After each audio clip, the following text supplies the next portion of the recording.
à cette soirée. Avant toute chose, je tiens à adresser mes remerciements à un certain nombre de personnes qui nous permettent justement d'être rassemblés ce soir.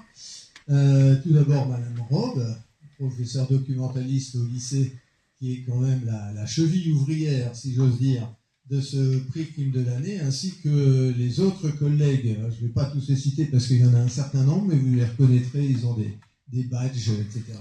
Donc un grand merci à eux. Merci à nos agents pour l'organisation matérielle de cette salle, mais aussi du pot qui sera prévu juste après. À la librairie La Bailleulloise, j'ai eu du mal à le dire tout à l'heure. Et puis merci aux élèves et au personnel qui ont lu les 3 romans qui étaient en lice cette année et qui ont donc désigné le vainqueur de cette année. Je salue la présence de Madame Delettré, conseillère municipale, je ne me trompe pas, merci de votre présence, et de Madame Lauer, directrice académique adjointe, qui nous font, elles, toutes les deux, l'honneur d'être avec nous ce soir. Et puis, naturellement, je remercie vraiment très chaleureusement Olivier Ball pour avoir fait le déplacement de Bretagne pour nous rejoindre jusqu'à demain. Je ne ferai aucune remarque sur le temps qu'il fait en ce moment, mais vous pourrez dire en rentrant, il fait un temps du Nord chez vous. Voilà. Alors, ça je ne me serais pas permis de dire. Alors, que dire sur vous, monsieur Olivier Ball? Alors, je vais faire un peu de paraphrase. Je vais déjà commencer en disant attention, méfiez-vous de cet auteur.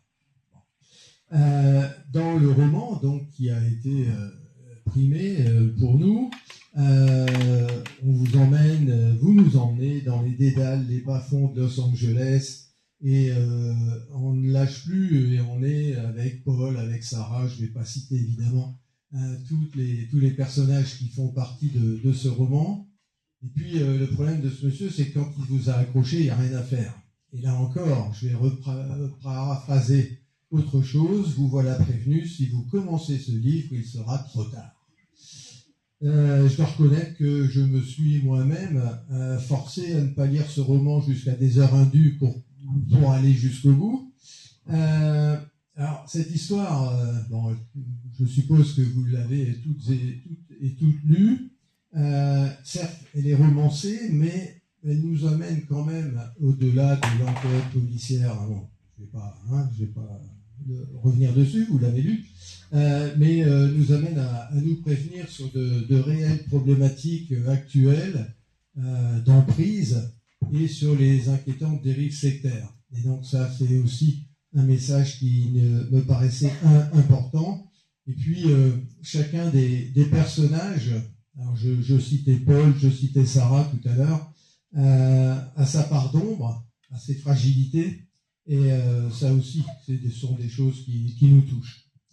Alors, après Nicolas Lebel et Olivier Norek, auteur que j'apprécie aussi particulièrement, soit dit en passant, la Ligue de l'Imaginaire à laquelle vous appartenez est à nouveau représentée cette année.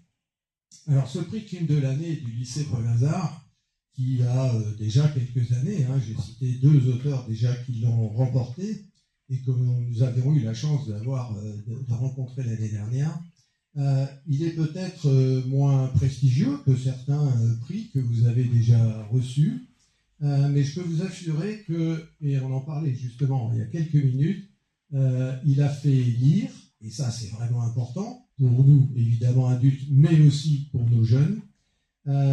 Il a fait frissonner parfois, en tout cas il a passionné toujours. Alors, il a passionné toujours donc tous ses lecteurs, je suppose à travers en France et le monde peut-être, je n'en sais rien, mais aussi et surtout notamment ceux du lycée. Donc je voulais donc d'abord vous féliciter et vous remercier encore pour votre présence et puis bravo pour ce prix Crime de l'année du lycée Paul-Hazard. Merci à vous.